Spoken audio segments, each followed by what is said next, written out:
Saeed Khan is an associate professor at Wayne State University, where he focuses on Near East and Asian studies. He says there's a danger of further escalation on all fronts. Well, I'm afraid that we're not in a very good place, and of course there is the danger that this is going to escalate even further.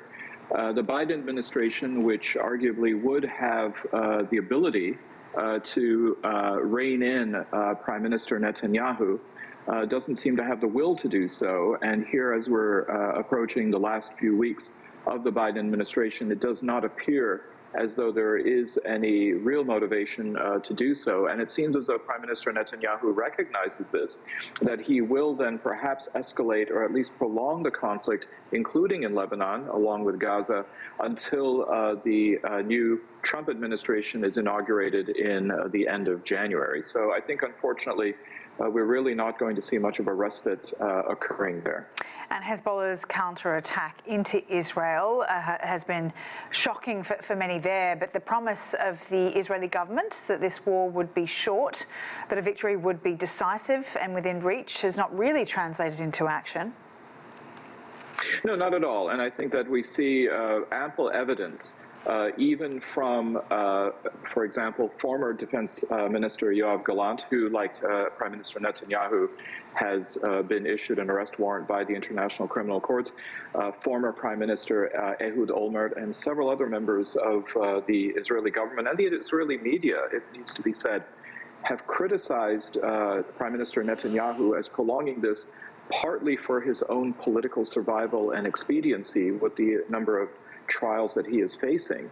So we see here that there's a rather cynical approach that Prime Minister Netanyahu is taking to go ahead and prolong this, but unfortunately, of course, that also is prolonging and intensifying the misery for civilians on the ground.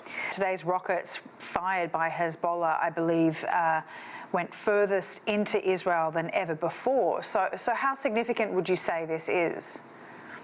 Well, I mean, for those people who are now in range of Hezbollah rockets, whether it's in Haifa or even approaching Tel Aviv, these large population centers, it's going to be still a matter to consider whether they will then demand a ceasefire, or they will, in fact, encourage Netanyahu to, as President-elect Trump has said, finish the job.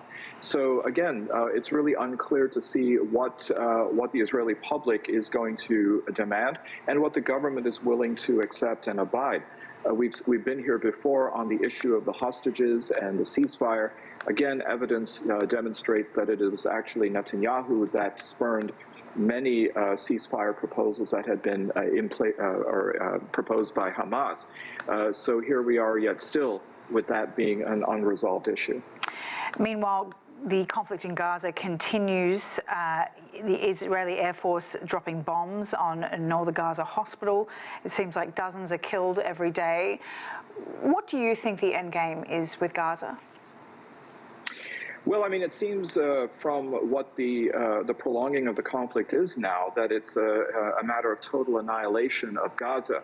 But it's not just simply defeating Hamas, because as you said, I mean, targeting of hospitals, the deliberate destruction of dialysis machines, the targeting of children, shooting them in the head and the chest, and then waiting for those to come and rescue them and shooting them as well. This does not seem as though it's simply about taking out, in the minds of Israel, a terrorist organization. This is actually going after the civilian population, and one that appears to be well documented, which then, of course, brings into question the International Criminal Court's arrest warrants, and certainly the amount of evidence that they have based those warrants being issued seems quite large.